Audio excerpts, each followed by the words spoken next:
सोई हुई राजकुमारी की कहानी। बहुत समय पहले की बात है। एक खुशहाल राज्य था जिसमें एक राजा और रानी रहते थे। उनकी कोई संतान नहीं थी, इस कारण वे दोनों बहुत दुखी थे। एक दिन रानी राजमहल के किनारे सूर्य देवता से संतान प्राप्ति के लिए प्रार्थना कर रही थी। तभी सूर्य की एक चमकीली किरण वहां पड़े एक पत्थर पर पड़ी और वो पत्थर एक मेंढक में बदल गया। तभी मेंढक ने भविष्यवाणी करी कि 1 वर्ष के भीतर रानी एक सुंदर बच्ची को जन्म देगी। मेंढक की भविष्यवाणी सच साबित हुई और 1 वर्ष के भीतर रानी ने एक बच्ची को जन्म दिया। वह बच्ची बहुत ही सुंदर थी, उसके मुख पर सूर्य की किरणों के समान चमक थी। राजा रानी छोटी सी राजकुमारी को देखकर खुशी से झूम उठे। उन्होंने उसका नाम रोजामांड रखा। रोजामांड के जन्म की खुशी में राजमहल में एक बड़े भोज का आयोजन किया गया, जिसमें राज्य की संपूर्ण प्रजा आमंत्रित थी। सुनहरे वन में रहने वाली परियों को भी उसमें आमंत्रित किया था। इस वन में 13 परियां रहती थी, लेकिन राजा रानी से एक गलती हो गई। उन्होंने सिर्फ 12 परियों को ही आमंत्रित किया। 13वीं ही परी को आमंत्रित करना वे भूल गए। राजभोज बहुत धूमधाम से संपन्न हुआ। उपस्थित लोगों ने रोजामांड को ढेरों उपहार और आशीर्वाद दिए। जब परियों की बारी आई तो उन्होंने जादू से न सिर्फ रोजामांड को अनमोल उपहार दिए, बल्कि कई जादुई आशीर्वाद भी दिए।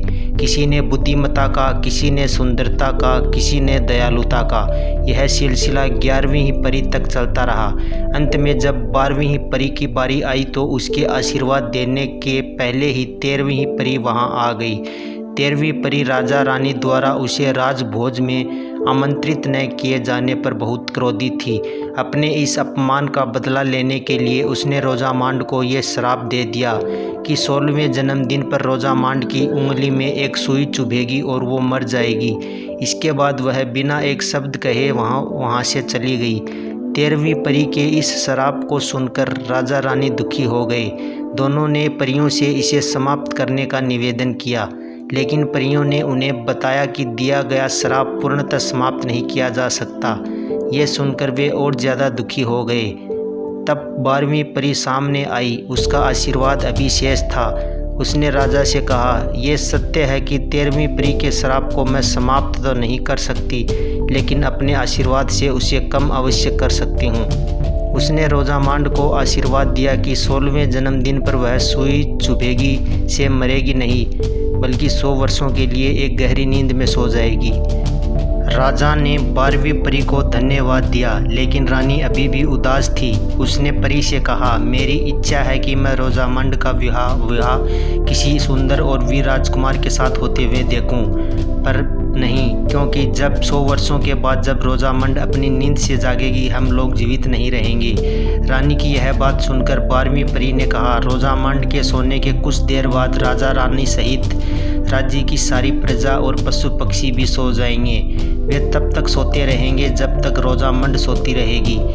रोजामांड की नींद तभी खुलेगी जब एक सुंदर सच्चा प्यार करने वाला राजकुमार उसे चूम लेगा। इसके बाद सभी परियां वहां से चली गई। 12वीं परी के आशीर्वाद से राजा रानी को कुछ राहत अवश्य मिली, लेकिन अब वे रोजामांड के भविष्य को लेकर चिंतित थे। उन्होंने सैनिकों से कहकर राज्य के सारे चरखे और सुइयां नष्ट करवा दिए, ताकि रोजामांड उस दुष्ट परी के श्राप से बच सके। धीरे धीरे समय बीतने लगा और रोजामांड बड़ी होने लगी। वह सुंदर, दयालु और बुद्धिमान थी, ठीक वैसे ही जैसे परियों ने आशीर्वाद दिया था। राज्य के सभी लोग उसको बहुत पसंद करते थे। वर्ष बीतते बीतते आखिरकार रोजामांड का 16वां जन्मदिन आ गया। उस दिन पूरे राजमहल को सजाया गया और एक बड़े भोज का आयोजन किया गया। शाम तक कोई अनहोनी नहीं हुई।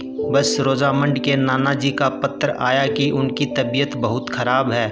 राजा रानी अपनी विश्वास पात्र दासी डायना को रोजामांड का ध्यान रखने की हिदायत देकर रानी के पिता को मिलने उनके राज्य चले गए।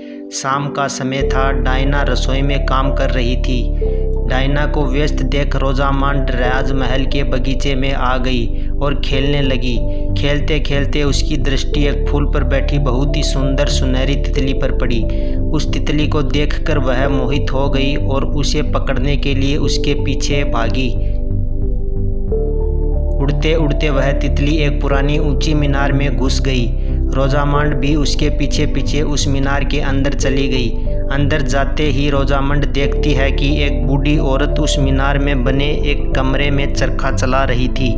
रोजामंड ने जिज्ञासावश उस बूढ़ी औरत से चरखे के बारे में पूछती है, क्योंकि रोजामंड को चरखे के बारे में पता नहीं था। बूढ़ी औरत ने बताया कि वह चरखे पर सूत काट रही है। वह बूढ़ी औरत और कोई नहीं बल्कि वह दुष्ट परी ही थी। उसने रोजामंड को चरखा चलाने के लिए उकसाया। रोजामंड ने भी उत्सुकतावश उसकी बात मान ली, लेकिन जैसे ही उसने चरखा चलाया एक नुकीली सुई उसकी उंगली में आ घुसी और वह वहीं गिर पड़ी और गहरी नींद में सो गई। उधर जब राजा रानी राजमहल वापस लौटे तो उन्होंने रोजामंड को राजमहल में न पाकर चिंतित हुए। उन्होंने जब डायना से रोजामंड के बारे में पूछा तो वह कुछ न बोली। फिर क्या, राजा ने तुरंत प्रभाव से राज्य में रोजामंड को अपने सैनिकों के साथ मिलकर खूब ढूंढा और ढूंढते ढूंढते उसी मीनार में पहुंच गए। वहां जाकर राजा देखते हैं कि रोजामंड तो गहरी नींद में सो गई है और उन्हें पता चल गया कि दुष्ट परी का श्राप पूरा हो गया है। फिर रोजामंड को राजमहल में लाया गया। फ्रेंड्स, आपको यह कहानी अच्छी लगी हो तो चैनल को लाइक शेयर सब्सक्राइब ज़रूर करें। धन्यवाद।